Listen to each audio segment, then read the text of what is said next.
It's my pleasure today to be speaking with Doctors David Barr and Gary Messing. Gentlemen, thank you for being with us today. Thank you. Now, the two of you, along with other MRS Journal editors, will be participating in a new event at this meeting, Essential Abstracts and Titles, one-on-one critiques with MRS Journal editors.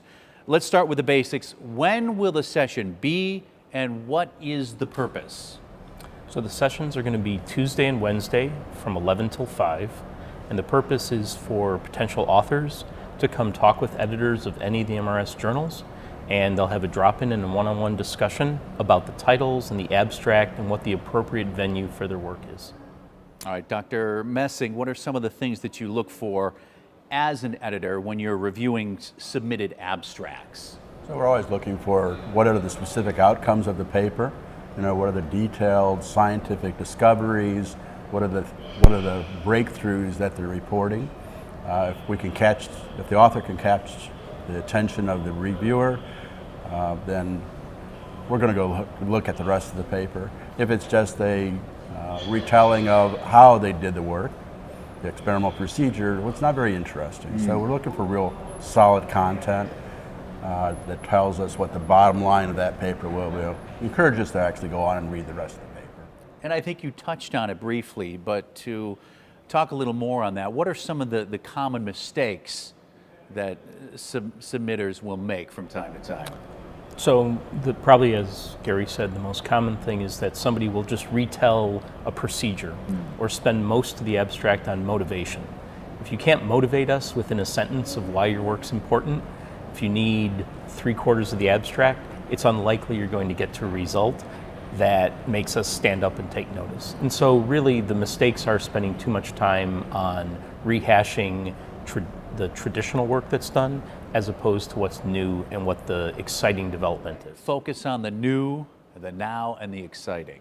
Now, in addition to the abstracts themselves, you intend to provide critiques and advice on creating article titles. While your sessions are going to be personalized, are there any broad tips you can provide on title creation, and how important is that? Well, in my mind, the title's the most important. Is it? Yeah, and the reason for it is that it captures someone's attention. In most cases, people are looking at lists of titles of a journal and like that. And if your title is kind of like this long dialogue of, content of experimental procedures and like that, and it goes on and on, we're less likely to actually read it. Whereas one that is right to the point, that says, I've discovered something, that tees up the whole paper, then we're going to be encouraged to read that paper. So the title really encourages readers and reviewers to go ahead and get involved with their paper.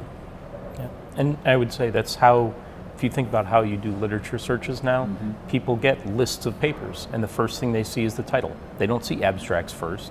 They get a list of 120 titles, and so if you're sorting through and it doesn't jump out, you just keep scrolling down looking for the one that does. And that goes back to just making it new and exciting, I would think, and concise as well. So how can attendees participate in the one-on-one critiquing sessions, which sounds extremely important if you want to get published? Yeah, so the critiquing sessions, again, are Tuesday and Wednesday. We're going to be there from 11 to 5.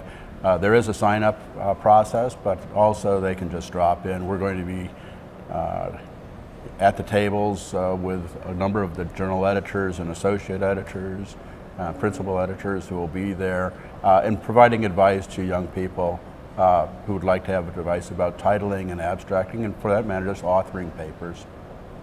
And it could be about the paper they're presenting here and the talk they're doing here, or it can be about something they're thinking of doing or another piece of work. So it doesn't have to just be related to what's being talked about at this meeting. And what an opportunity as a potential author to actually speak with the editors and pick their brains and find out exactly what they need to do to get published. Dr. Messing, the Journal of Materials Research will be starting 2019. It has a new look and a feel to the page design, as well as an updated aims and scope statement. Tell us about the developments. What will JMR readers see in the coming year? Well, JMR has been in business now for 33 years. When JMR was first created, it reflected the various silos of materials, ceramics, metals, polymers, but the society, and particularly MRS, has really evolved tremendously. The meetings are exciting, they're very interdisciplinary, and they're always forward-looking. JMR wants to reflect exactly that type of content. And so our aims and scopes is completely changed now to reflect more what we're doing at the various MRS meetings. And then the look of the journal also has completely changed. We look much more like a modern journal in terms of how it's being presented, its feel, and its readability. So I think that both authors and readers will appreciate the new look of JMR in the year 2019. And Dr. Barr, just quickly, MRS Advance is now actively soliciting for content from researchers not at the meeting, but on the same topics as those covered by the meeting. Tell us how your journal builds on the topics programmed at MRS meetings. So we use a special issue format. So we pick topics that have already collected a group of researchers that want to get together at an MRS meeting and talk about a specific topic. There are dozens and dozens of symposia here, and what we do is we schedule special issues that parallel those symposia, but not everybody can get to the meeting. And so if you have a short snapshot of work, something that's in a six-page range, something that's a single, here's a thing I did. It doesn't have to be a complete story, but a short snapshot, and it parallels and you're not able to get to the meeting, you can still submit your work through MRS Advances. Excellent. Doctor, it's great to meet you. Great information. Enjoy your time in Boston.